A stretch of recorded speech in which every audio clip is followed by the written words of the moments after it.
So you're having a cookout for friends today? Right. You know what me like with Watson Taylor Park?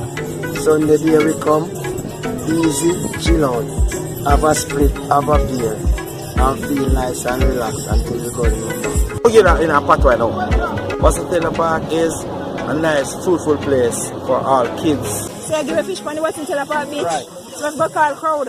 Yep. No. The Watson Taylor Park at Bayliss Bay in Lucea is the #1 recreational facility for citizens of Hanover parish in Jamaica and has been so for a very long time.